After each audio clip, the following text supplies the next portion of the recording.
All praises to Yahweh, Ba'asham Yahweh Shai, Ba'asham Makar Kwadash. Double honors to the apostles and the elders of Great Millstone, and Shalom to the elect to the nation of Israel. Right, this is going to be another video again that I'm going to make going into what the new covenant is, because you've got more Bible believers, I would say, that don't know what the new covenant is than Bible believers that do know what the new covenant is. Right, so I'm just going to go to the two places in the Bible that it specifically mentions what the new covenant is. Here's the first one. Jeremiah chapter 31 and verse 31.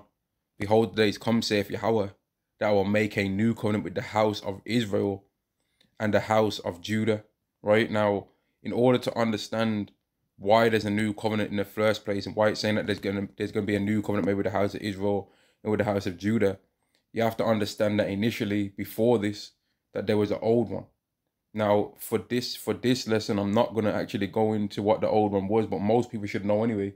But you can find out about it was in Exodus, the 24th chapter, and start from the first verse and read down to like maybe the 10th verse, and you'll have the answer to who the old covenant was for if you don't believe it just from me saying it, right? Or if you don't know it from the stories that you've heard in the Bible prior to hearing this video, right? Jeremiah chapter 31 and verse 31 again. Behold, the days come, saith Yahweh, that I will make a new covenant with the house of Israel and with the house of Judah. So you find out very quickly when it says who the new covenant's for, that it's not for everybody, right? Now, if somebody wants to try and tell you a way that there's a way that people can be of the house of Israel or the house of Judah other than being an Israelite, well, they'll have to explain what that way is and explain what the difference between a non-Israelite being part of the house of Israel would be as opposed to a non-Israelite being part of the house of Judah. They'd have to explain that.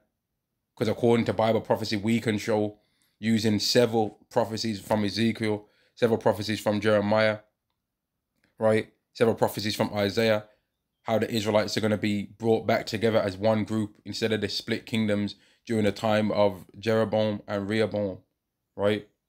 We can prove that with prophecy that that's still a thing that the Israelites are waiting to receive, right?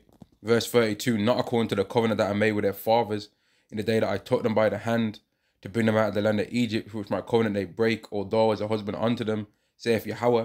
But this shall be the covenant that I'll make with the house of Israel after those days, saith Yahweh. So verse 32 clearly showed that it's with a lineage of people that's fathers was taken out of the land of Egypt, not with everyone. So that spiritual Israel thing gets destroyed again in this reading of these verses, man. Verse 33, but this shall be the covenant that I'll make with the house of Israel after those days, saith Yahweh, right? Saith the Most High. This is not the Messiah's covenant, right? Yahweh Shai, or the Messiah, right? He's not the maker of this covenant. He's the mediator of it, right? He's not the maker of the covenant. It's not his covenant. It's Yahweh's covenant. And it's not Yahweh Shai's laws. It's his Father's laws. And he wants his Father's will to be done on the earth. And that's why he gave us the Lord's Prayer and told us the right way to pray. Right now, there's other ways that people can pray outside of that. But the way how to pray that covers everything would be the Lord's Prayer. Verse 33 again, but this shall be the covenant that I'll make with the house of Israel after those days, saith Yahweh. I'll put my law, right, it's Yahweh's law, in their inward parts, and I'll write it in their hearts, and I will be their God, and they shall be my people. So the law is going to be involved in a new covenant, and it's the promise that Yahweh gave to the Israelites, that this day is going to come where they can keep his law perfectly, right? The thing that was given to them to be the schoolmaster is going to be perfected in them, right? Because when you read in the Galatians, which is what Christians always like to go to, doesn't it not say in there, if there was a way that could have bring life, it would have been through the law? Does it not say that? So why would the law be done away with? That's the thing that they don't ever answer. Verse 34, and they shall teach no more every man his neighbor and every man his brother, saying, know Yahweh, for all shall know me from the least of them unto the greatest of them, saith Yahweh, for I'll forgive their iniquity and I'll remember their sin no more. Now, who had sins in the first place, things that was considered sins? The Gentiles breaking God's law is not considered a sin in the same way that the Israelites breaking God's law is considered a sin, because the Israelites were the only one that was given a blessing or curse for their transgression. And you can read about that in Deuteronomy the 28th chapter, and no one can deny this. Whether they want to say we ain't the Israelites or not, that's fine. They don't have to believe it. But if they say that they believe in the Bible, They have to acknowledge that only the Israelites was told, if you keep the laws, you're going to be blessed. If you break the laws, you're going to be cursed. Everybody wasn't told that, right? So that's shown what the new covenant is in Jeremiah. And there's one other thing I wanted to mention in this as well. It says that no man would have to teach anybody anymore in verse 34. That nobody would have to teach about the Lord under the new covenant. So all you Christians out there saying that you're under the new covenant, well, why are you still teaching them? Why are you still teaching? When it says that no one would have to, from the least unto the greatest. So you can't say, oh, well, it happens in part and certain people are going to wake up at different times. It don't say that in there. It says that from the least to the greatest, nobody would need to tell anybody about the Lord anymore. So everyone would know. Everyone would know that's supposed to know about these laws. And those people would be Israelites. You don't mention no other nation in this. So trying to bring one into there, you're being sneaky. Right? You're being sneaky, man. Here we go again. The same thing mentioned again. Hebrews chapter in the New Testament, Hebrews chapter 8 and verse 20, and excuse me, Hebrews chapter 8 and verse 6. But now have you obtained a more excellent ministry, by how much also is the meat. And you know what? When you read from verse 1, yeah, what you find out is that in the heavens, that there's a tabernacle that the Israelites was given a lesser version to mimic. Right? The Israelites were given a lesser version of a tabernacle, of a temple, if you want to call it that, man. That's in the heavens right now. They was given the measurements to make a lesser form of that same temple. The Israelites was given that. Now, if God just loves everybody, why wasn't every nation given as great of a blessing to do that as them? Why not, man? And I'm not even going to read that in this. People can read that for themselves. Verse 6, but now have ye obtained a more excellent ministry, by how much also is the mediator of a better covenant, which was established upon better promises. And what's the better promise? We're going to read it. Verse 7, if that first covenant had been faultless, then should no place have been sought for the second. For finding fault with them, he saith, right? The fault was with the Israelites. It wasn't with the law. It wasn't with the curses. It wasn't with the blessings, right? It wasn't with, oh, the Passover was too hard to keep. It wasn't with the fringes.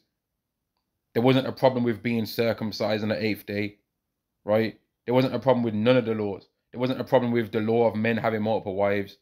There wasn't a problem with the law of a man's not supposed to eat pork.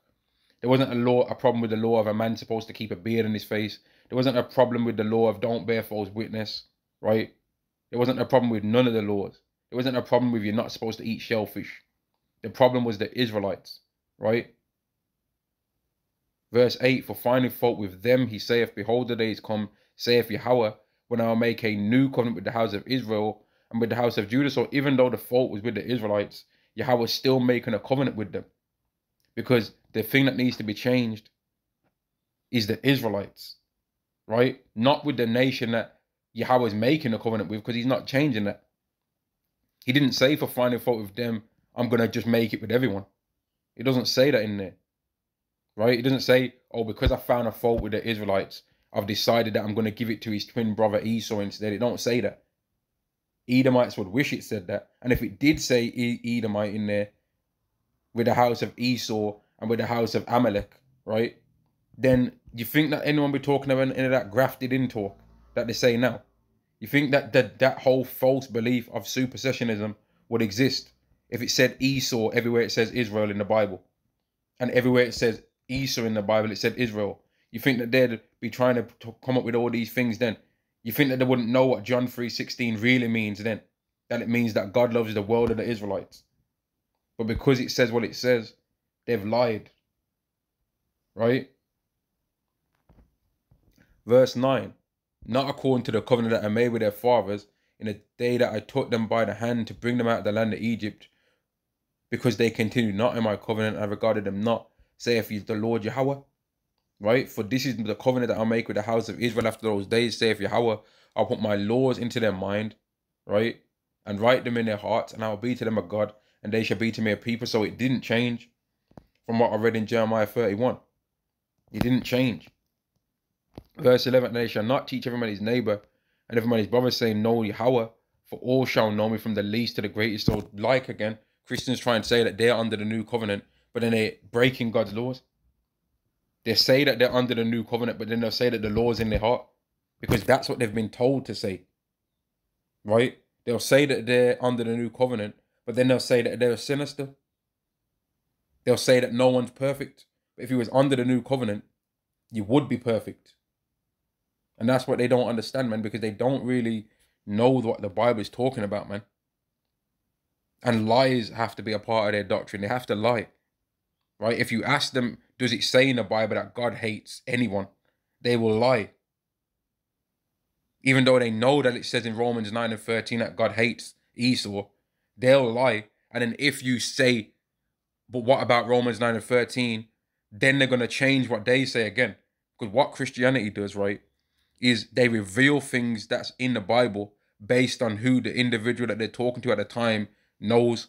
So if the person is completely ignorant, they're going to say that God loves everyone.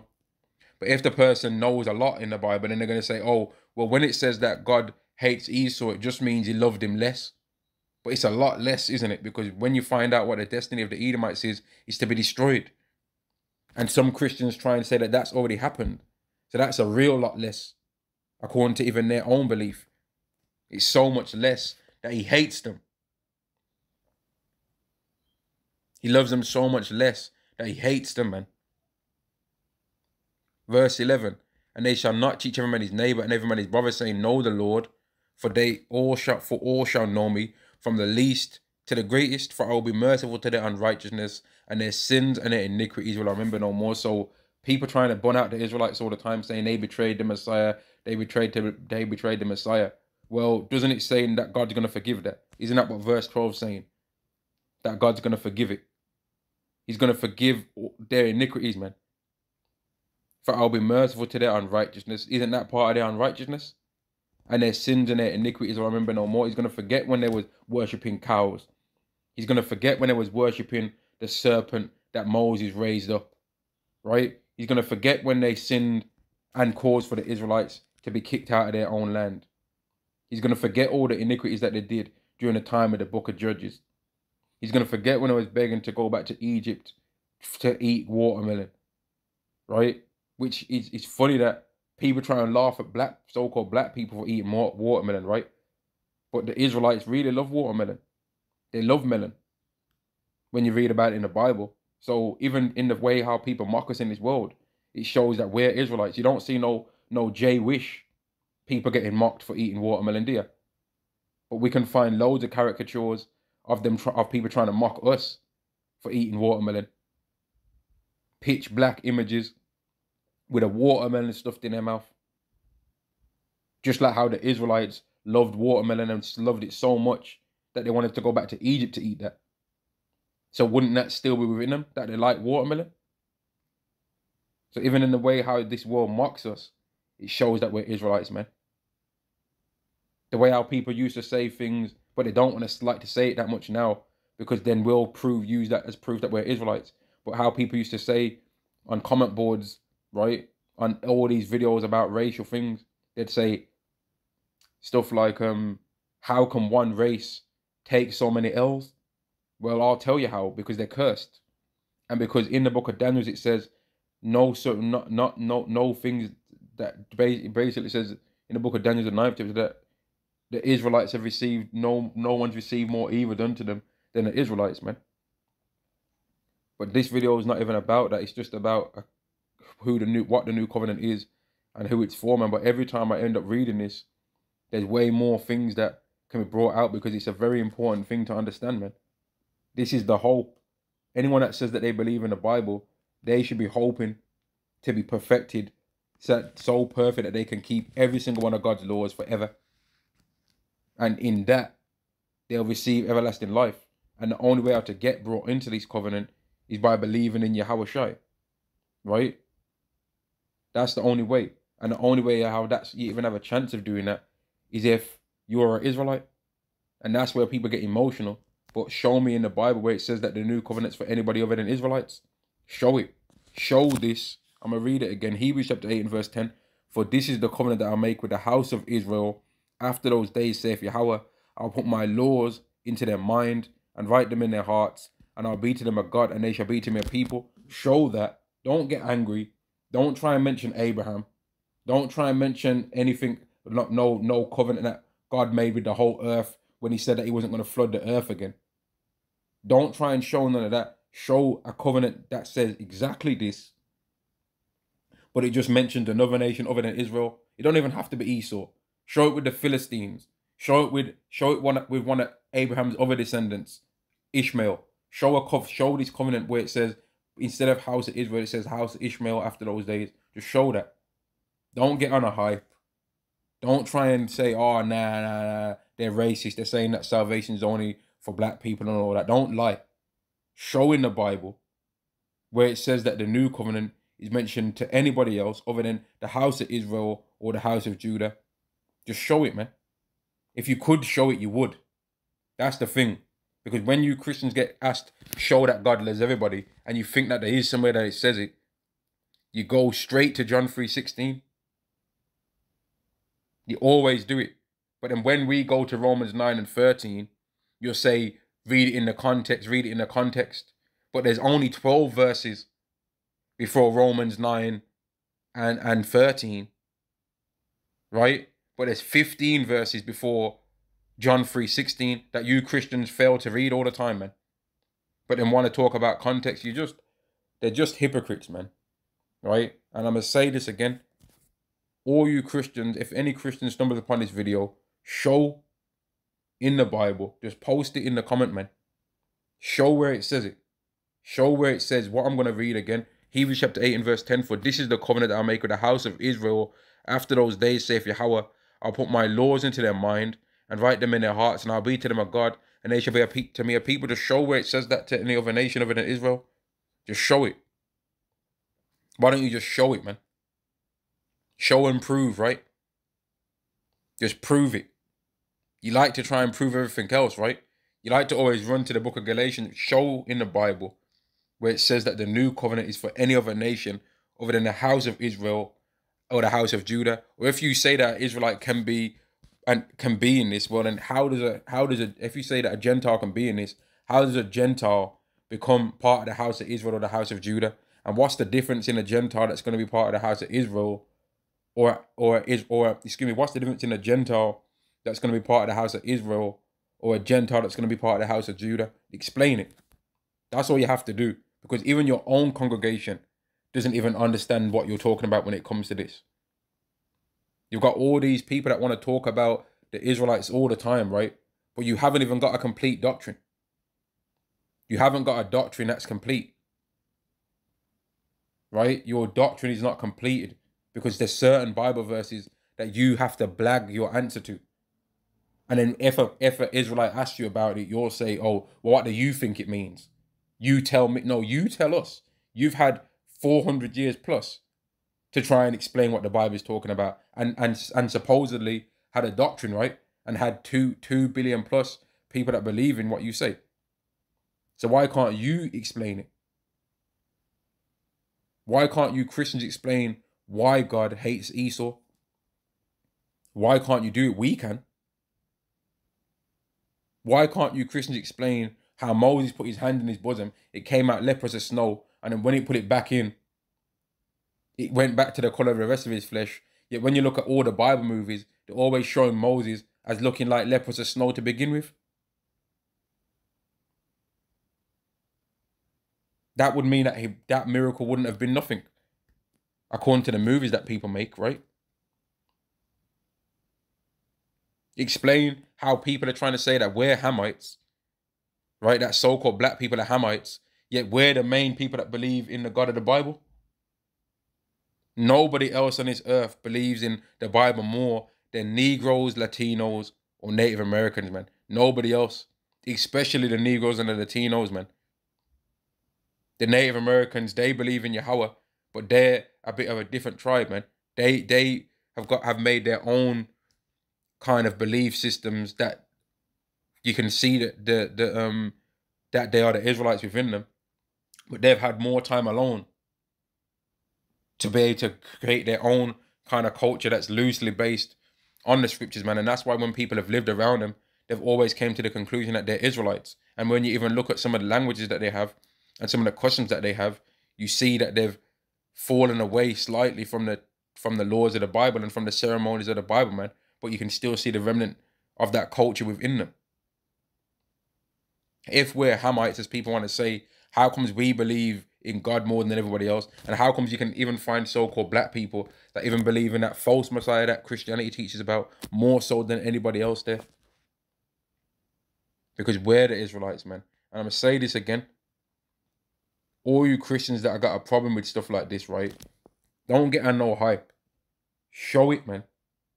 Just show where the covenant is mentioned to anybody other than Israel. Show where the new covenant's mentioned to anywhere other than Israel. Just show it. Where it mentions them by name. Don't show where it says Israel and then try and say everyone can be Israel. No. Show where it mentions any other nation by name. Just show that. Just show it. You cannot. It's not in there. I've looked for it. I've never seen it. I've never seen it, man. If it was in there, we'd believe it. If it said in the Bible that God loves everybody, we'd believe it. But it don't say that. Right? It don't say that. The prophecy does not match that belief system. Right? Prophecy don't match that, man. I'm going to end the video there. Shalom.